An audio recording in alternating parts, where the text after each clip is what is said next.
Give you the highlights of the Chicagoland round of the SuperMotocross World Championship. During the day, the track was beginning to take shape, but the intensity would definitely pick up as the lights came on and we got ready to go racing. Here is 250, moto number 1. Hunter Lawrence improved the starts massively compared to last week, but it's Hayden Deegan just going to edge him.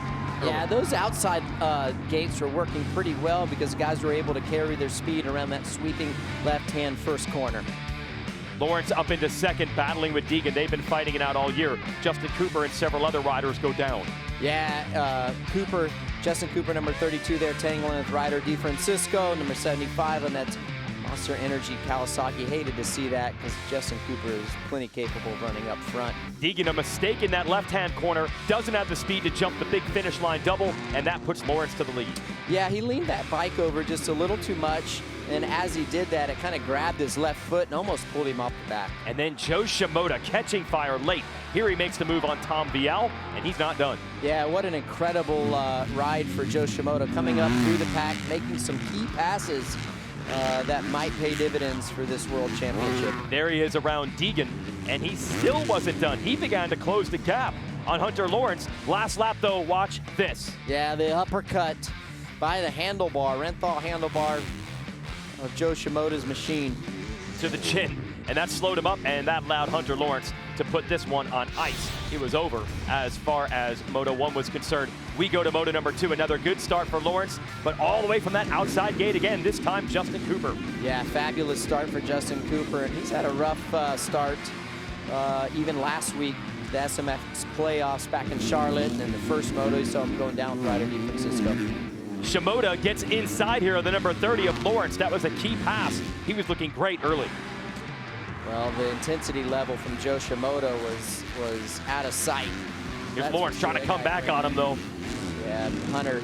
I mean, you talk about a rebound for both of the Lawrence brothers, but great job by Hunter for sure. So here is Shimoda catching Cooper and just able to get inside and gain the lead. And I love the lines that Joe Shimoda was taking, made a lot of moves on the outside where everyone seemed like they were married to the inside lines. Joe was making the outsides work.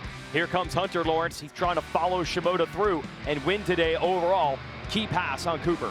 Yep, right out the inside, and you know what happened as this track started to get rougher and the ruts got deeper, those outsides became a bit better, more desirable. Cooper tried to come back on Lawrence here. I thought he was going to get it, but that outside was a little quicker for Lawrence to hold on. Yeah, that jump face started to get really ruddy, so guys were taking caution through there, which that was the right thing to do. It could reach up and bite you. And then something goes wrong with Shimoda's machine. He started looking down, and then he essentially gave the lead to Lawrence. Yeah, he said something wasn't feeling right, and he just wanted to play big picture and get this thing to the end, which is the right thing to do. Yeah, but it cost him the race win, which pays 50 grand, $25,000 for second. So loses some money, but survives to bring the championship fight down to next week in Los Angeles as Hunter Lawrence answers back after 8th last week with a 1-1 sweep of the motos for first overall here at Chicagoland Speedway. And like he has done all year, a very business-like performance, methodically working his way past his competitors. And you see Deegan will end up in 3rd, and all 3 of them will have a shot at the championship. Here's the overall for tonight. Shimoda 2nd, Deegan 3rd, as mentioned. Deegan with the 3-3. Hampshire rebound after a rough Charlotte is 4th. Volan Smith, Hamaker, Kitchen, DeFrancisco, and Swole round out the top 10 overall. That's the overall. We mentioned the championship on the line, and here's why. The 3-point gap between Lawrence and Shimoda might as well be nil. Whoever finishes in front of the other is essentially going to pull ahead of the other rider and don't count out Deegan. Hey, the rookie sensation. He has had an incredible, just a fantastic season. And he said it on the podium. He's going to go full Deegs. That's going to be a lot of fun to watch. That could be anything, whatever that could be. Kitchen is 4th in points, but it looks like it will come down to Lawrence, Shimoda, and Deegan, although there are technically 75 points to play for. That's Doc G, or Dr. H. Ray Gubernek, who's the chiropractor, helping the Lawrence brothers cool down and get stretched out. Talking to Johnny O'Mara, who's one of the masterminds behind the Lawrence brothers. Just a great mentor. Yep. key to a lot of these guys' success. Yeah, absolutely. I think you worked with him, didn't you? Many Doc G? years. Yeah, there's a lot of He aches and pains. Yep, absolutely. Doc G is a staple within the SMX community. Just a great guy.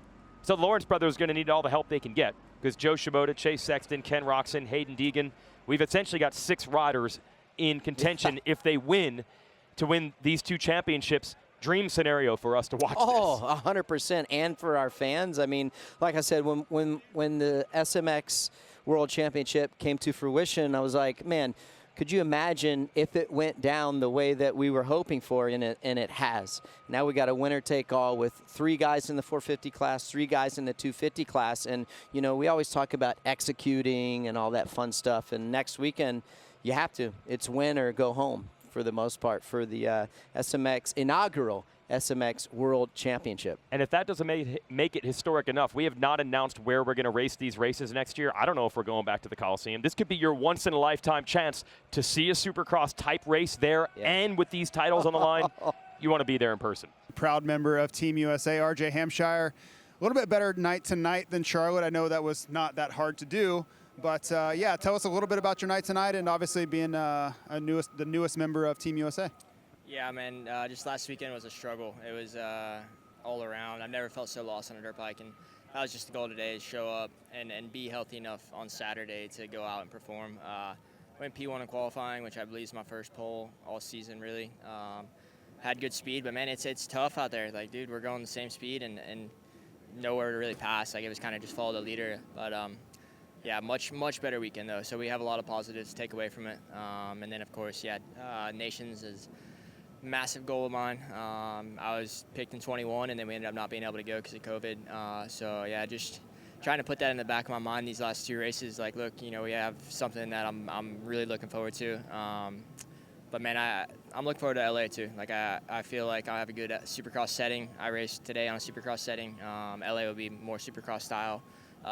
So just expect better from me. I mean, I do it for myself, and then, yeah, Nations, can't wait. So you mentioned that we're kind of back and forth on suspension, and at Charlotte you actually went a little bit softer trying to the outdoor thing, and you just went back to Supercross of what you knew. So just walk through that process, because that's the opposite of what a lot of the guys did this week, and I know the Monster Yamaha Star guys, they went the other way. So just walk us through your thoughts through that process and how it played out for you, and then how that's going to work to your advantage for LA. Yeah, I mean, we don't really know what to expect coming into these races, and that was the thing, is like I showed up at Charlotte on full Supercross stuff, and it was good in the rhythm and nowhere else. So we tried to make internal changes and just got lost. Like, man, my bike was not balanced at all, and you could tell, like, I couldn't even ride my bike over the weekend. So that's just what I didn't want leading into here, is like, look, whatever I show up with is what I'm going to deal with, whether it's good or bad. At least I know what it's going to do. Went back to my full Supercross setting with clamps, everything. Softened it, lowered the sag, and I was like, look, this is it. I mean, I took it easy yesterday to try to save my body, because, man, it's tough on you out here on Supercross suspension. Like, dude, my back's shot now. So, yeah, just, I mean, overall, like, if you, for myself at least, like, I'm comfortable on settings that I know what it's going to do, whether it's good or bad. So, kind of we have to learn sometimes the hard way, and I've done it too many times now. So now it's just like, look, we're sticking with what I know. Well, predictability can be the best answer sometimes. So we'll send it back to the booth. Thanks, RJ. Thanks, JT. We'll show you how you can watch that race at the Los Angeles Memorial Coliseum 51 years after the first ever Supercross race took place in that historic building. Race day live starts at 4:30 p.m. Eastern on Peacock. Our pre-race show at 9:30 Eastern on Peacock and the SuperMotocross Video Pass. And you can watch on Peacock or on USA Network live at 10 o'clock Eastern next Saturday night. And we will have an encore presentation on Sunday on NBC. Hi folks, Lee Diffie from NBC Sports here. If you truly enjoyed what you just watched, you can get more news, interviews, and highlights by subscribing to the Motorsports on NBC YouTube page. You can get it all, so go for it.